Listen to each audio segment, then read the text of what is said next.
राधे राधे बच्चों, आप सभी का स्वागत है आपके प्यारे से YouTube channel AR classes by Anshika Rai में। इस वीडियो में हम डिस्कस करने वाले हैं जिंको गिलेल्स के बारे में। ये जिम्नोस्पर्म का थर्ड टाइप्स है। इससे पहले हमने कॉनिफेरल्स और साइकिडल्स के बारे में अध्ययन कर लिया है। तो चलिए बिना कुछ देरी किए वीडियो को स्टार्ट करते हैं। ये जिंक गुलेल्स जो है वो एक प्रकार का जिम्नोस्पर्मिक ऑर्डर है, मतलब जिम्नोस्पर्म का ऑर्डर है। ऑर्डर हमने कैसे पहचाना, तो ध्यान रखिएगा, किसी भी जो बॉर्टिकल नेम होता है उसके अंत में अगर एल्स लग जाए, क्या लग जाए, एल्स लग जाए, तो समझिएगा कि वो क्या है, ऑर्डर है। वो प्लांट का जो नाम है वो क्या है, ऑर्डर है। तो चूंकि जो जिंकोलेल्स है वो जिम्नोस्पर्म का प्लांट है और ये जो लास्ट में एल्स लग गया वो ऑर्डर है। ये किसके द्वारा निर्धारित किया गया था, तो हमारे ICBN के द्वारा। ICBN international code of vertical nomenclature ने सफिक्स के आधार पर, सफिक्स मतलब जो अंत में जुड़े होते हैं, जो वर्ड अंत में जुड़े होते हैं उसको सफिक्स कहते हैं, उसके आधार पर family, order, class, division in सबको बांटा था। इसकी एग्जाम्पल की बात की जाए तो जैसे मालवेसी आपने सुना होगा, मालवेसी AC लास्ट में जुड़ा हुआ है, मतलब ये क्या है, मालवेसी एक फैमिली है। तो जिस वर्ड के लास्ट में AC जुड़ा हो, ACAE, तो वो क्या होगी, वो फैमिली को रिप्रेजेंट करेगी। तो चलिए हम अपने टॉपिक पे आते हैं। तो जिंकोगुलेल्स एक प्रकार का जिम्नोस्पर्मिक ऑर्डर होता है। इसके अंदर केवल एक ही, वर्तमान में केवल एक स्पीसीज पाई जाती है, वो भी जीवित स्पीसीज, जिसका नाम है हमारा जिंगो, क्या नाम है, जिंगो बाइलोप्स, जिंगो बाइलोप्स। ये जो जिंगो बाइलोप्स है वो विश्व का सबसे पुराना लिविंग ट्री है। विश्व का सबसे पुराना लिविंग ट्री स्पीसीज है। सबसे पहला जो ट्री बना हुआ था वो किसका था, जिंगो बाइलोप्स का। अच्छा, ये बाइलोप्स क्यों पड़ा, बाइलोप्स कोई ना कोई कारण होगा इसका नाम पढ़ने का। तो जो बाइलोप्स का मतलब होता है दो लोब हो, लोब की संख्या क्या हो, दो हो, ठीक। इसकी जो पत्तियां होती है जिंको गिलेल्स की, उसमें दो लोब पाया जाता है। उसकी पत्तियां कुछ ऐसे संरचना की होती है, मैं अभी इसका फिगर दिखाऊंगी, ठीक। इसमें जो पत्तियां होती है उसके बीच में एक ग्रूव पाया जाता है, एक गैप पाया जाता है, मिडिल गैप या मिडिल ग्रूव इसको बोलते हैं, ग्रूव। जिस कारण से ये जो पत्तियां होती हैं उनको दो भागों में तोड़ता है। ये एक लोब हुआ और दूसरा ये लोब्स हुआ, इसलिए इसका नाम बाई लोब्स पड़ा, ठीक है। अगर हम जिंको गिलेल्स के डिस्ट्रीब्यूशन की बात करें कि आखिर में ये कहाँ कहाँ पाया जाता है, तो ये सबसे पहले इसका जो ओरिजिन हुआ था वो साउथ या फिर ईस्ट, साउथ ईस्टर्न चाइना में और जापान में हुआ था। ये साउथ ईस्टर्न चाइना और जापान में पाया जाता है। हमारी इंडिया की बात की जाए तो इसको कल्टीवेट किया जाता है, इंडिया में कल्टीवेट किया जाता है। कल्टीवेट मतलब कि कोई प्लांट हो और उसे हम किसी दूसरे स्थान से ला करके अपनी जगह पर उसे सेम एटमॉस्फेरिक कंडीशन अप्लाई करके उसकी प्लांटिंग कराते हैं, उसकी ग्रोइंग कराते हैं, तो उसको हम लोग कहते हैं कल्टीवेट। इसे आसान भाषा में कल्टीवेशन को समझने के लिए, मान लीजिए कोई प्लांट है, उसे हम लोग जापान से लेके आ रहे हैं भारत में, और ला करके हम किसी जगह पर, मान लीजिए उसे मसूरी में हमने इसे जो जिंको बाइलोप्स है उसको कल्टीवेट किया, उसे उसकी प्लांटिंग की, उसके अकॉर्डिंग हमने उसे टेम्परेचर दिया, प्रेशर दिया। जब जब उसे वर्षा की आवश्यकता होती है तब तब हमने उसे सिंचाई के थ्रू वर्षा देने का प्रयास किया। तो हमने आर्टिफिशियल तरीके से उसे कल्टीवेट किया, उसको उगाया, तो इसे कहते हैं हम लोग कल्टीवेटेड। अब इसका कल्टीवेशन क्यों किया गया, भाई कुछ ना कुछ तो इसका उपयोग होगा। तो इसका कल्टीवेशन का मुख्य कारण होता है कि वो ऑर्नामेंटल प्लांट है।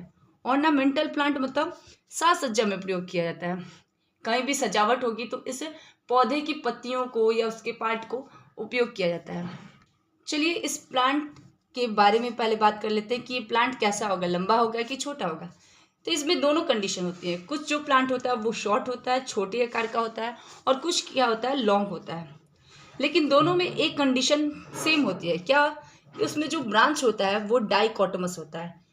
डाइमॉर्फिक कहिए या फिर डाइकोटोमस कहिए, ठीक है।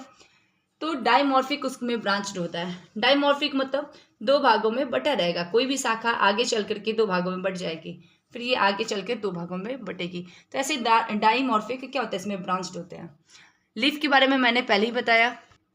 अगर इसके रिप्रोडक्शन की बात की जाए, अर्थात रिप्रोडक्टिव कैरेक्टर की बात की जाए, तो ये जो जिंको बाइलोब्स है वो एक प्रकार का डायोशियस प्लांट है। डायोशियस का मतलब होता है कि जो मेल और फीमेल प्लांट होते हैं वो सेपरेट होते हैं, मतलब अलग अलग ट्री पर अलग अलग रिप्रोडक्टिव ऑर्गन पाए जाते हैं, ठीक है।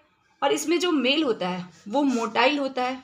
मोटाइल मतलब मूव करने योग्य, वो अपने से चल सकता है, चलेगा। इसका अभिप्राय ये हुआ कि उसके पास बहुत सारे क्या होंगे, फ्लैजिला पाए जाएंगे।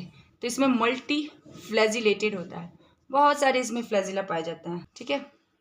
आइए सीधे अब हम नोट्स पे चलते हैं।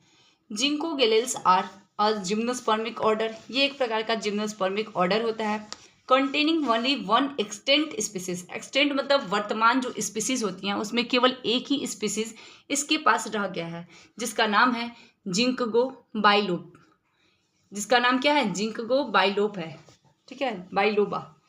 Ginkgo biloba is also called as living fossils. इसे अभी हम लोग जीवित फॉसिल्स, फॉसिल्स मतलब होता है अवशेष। मान लीजिए आप, अवशेष को हिंदी में कहा जाता है, अगर हम लोग बोलचाल की भाषा बात करें तो उसे बचा कुचा कहा जाता है, ठीक है, बचा हुआ भाग, तो उसी को कहते हैं हम लोग फॉसिल्स। हमारा जो, जब हम एक और इसके बाद लेक्चर आएगा जिसमें हम लोग फोर्थ टाइप के बारे में पढ़ेंगे जिम्नोस्पर्म के, इसके ठीक बाद ही हम लोग फॉसिल्स को स्टार्ट करेंगे कि फॉसिल्स क्या होता है और कितने प्रकार का होता है। ये फॉसिल्स जो होता है वो आपके लिए बहुत ही इंपॉर्टेंट टॉपिक है और आपके एग्जाम में ज़रूर आएगा। तो ये जो जिंको बाइलोबा है वो एक प्रकार का लिविंग फॉसिल्स होता है। Ginkgo biloba originated in the Triassic period. Triassic period क्या होता है, जैसे मैं हमेशा से बताती चली आई हूँ कि जैसे हमने हिंदी और हमारे जो सामाजिक विषय थे उसमें हमने काल के बारे में पढ़ा था कि ये काल होते हैं, ठीक इसी प्रकार से हमारा जो बॉटनी होता है उसमें भी टाइम पीरियड को बांटा गया है, जिसे हम लोग कहते हैं जियोलॉजिकल टाइम स्केल। ये भी आप में है और कुछ दिनों में इस पर भी वीडियो लेक्चर मैं आपको प्रोवाइड करूँगी। तो ये हमारे मेजोजोइक जो इरा होता है उसका एक पार्ट होता है छोटा सा, तो उसी पार्ट में इसका जन्म हुआ था, ये उत्पत्ति हुई थी इस पौधे की। एंड प्रेजेंट इवन टुडे, और आज तक जीवित है, ठीक। It is mainly distributed in south eastern China, ये साउथ ईस्टर्न चाइना में तथा साथ में जापान में भी पाया जाता है। In India this plant is found as a cultivated ornamental plant. Bharat में ये जो पौधा है वो कल्टिवेटेड ऑर्नामेंटल प्लांट के रूप में पाया जाता है। इन द हिल, कहाँ पे, पहाड़ियों के पास, जैसे दार्जिलिंग में, फिर मसूरी में, देहरादून में।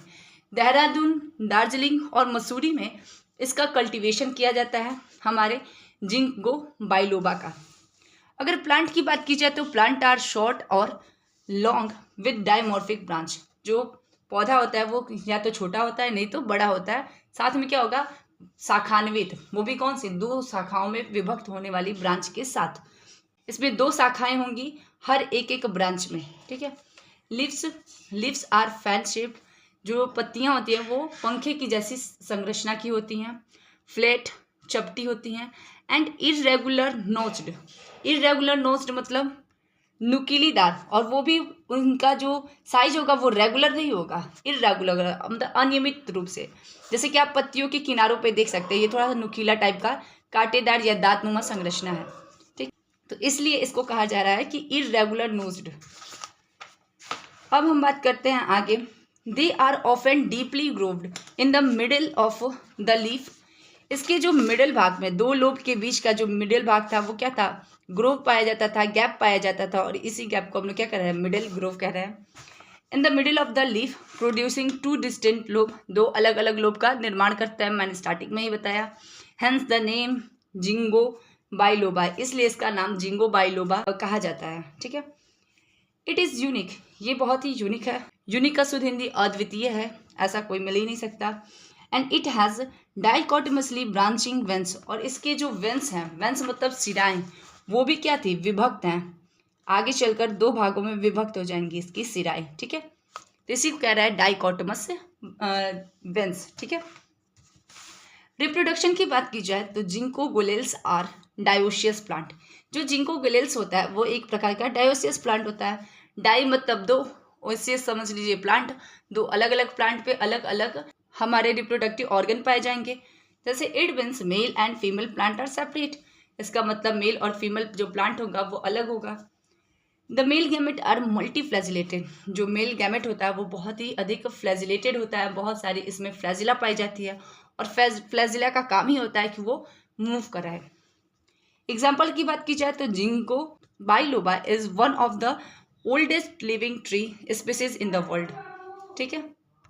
ये विश्व का सबसे पुराना ट्री है, जीवित ट्री है, ठीक है। जिंगोडेनियम और स्टेफनोफाइलम और जिंगोडियम जो है एक इम्पॉर्टेंट फॉसिल्स है, मतलब एक महत्वपूर्ण अवशेष है। अवशेष का बस इतना समझ लीजिए कि ऐसा पौधा जो अभी वर्तमान में जीवित नहीं है, लेकिन उसके अवशेषों के थ्रू हमने ये जाना कि ये इस प्रकार के पौधे भी हुआ करते थे। ये अवशेष कहाँ से मिलते हैं, चाहे वो मिट्टी से भी मिल सकते हैं या फिर जो चट्टानें होती हैं उससे मिल सकते हैं। आइए तो जल्दी से देख लेते हैं कि इसकी लीफ कैसी है। ये आप जैसे कि देख सकते हैं कि बिल्कुल फैन की जैसी आकार की ये दिखाई दे रही है, पंखे की तरह, ठीक है। इसमें क्या है कि ये जो लीफ है, इस लीफ के 2 लीफ के बीच में ये छोटा सा गैप दिखाई दे रहा है। ये पत्थर के बीच में आप देख सकते हैं, बीच में क्या पत्थर दिखाई दे रहा है, मतलब क्या इसमें गैप है। इस गैप के कारण ये जो लीफ है वो 2 भागों में बट गई है। 2 भागों में बढ़ने के कारण ये 2 लोब कहलाते हैं, इसलिए इसका नाम जिंको तो उससे के ऑर्डर से मिला है, और साथ में जिंको के बाद से बाई लोबा, मतलब 2 इसमें लोब होते हैं। इसकी अगर नोस्ड की बात की जाए तो देख सकते हैं आप, इररेगुलर है ये। इसकी जो मोटाई है थोड़ी अधिक है, जबकि इसकी मोटाई थोड़ा कम है, फिर इसकी मोटाई उससे भी थोड़ा कम है, और इसकी जो नुकीलापन है वो हल्का सबसे अलग अलग डिफरेंट है। ये इस वाले फिगर में आप स्पष्ट रूप से देख सकते हैं। इसकी जो संरचना है सबसे अलग है, ये थोड़ा ज़्यादा लंबा है, इसका जो नोस्ड है उससे छोटा है। तो इस थ्रू में इसका जो नोस्ड होता है वो इररेगुलर होता है, साथ में ये फ्लेटेड होता है। फ्लेटेड मतलब चपटा हुआ, ठीक है, तो चपटा हुआ है ही। ये भी आप देख सकते हैं, ये भी जिंको बाइलोबा का ही एक पार्ट है। इसमें छोटे छोटे फूले फूले संरचनाएं पाई जा रही हैं। आई होप आपके लिए ये वीडियो बहुत ही हेल्पफुल हुआ होगा। अगर थोड़ा सा भी हेल्पफुल हुआ हो तो प्लीज़ वीडियो को लाइक कीजिएगा, सब्सक्राइब कीजिएगा, और अपने दोस्तों के पास शेयर करना मत भूलिएगा। जिम्नोस्पर्म में अब हमारा बस एक लास्ट टॉपिक बच गया है, उसका नाम है जेनिटल्स। ये बहुत ही छोटा सा टॉपिक है, तो प्लीज़ आप उसे ज़रूर देखिएगा। Thank you.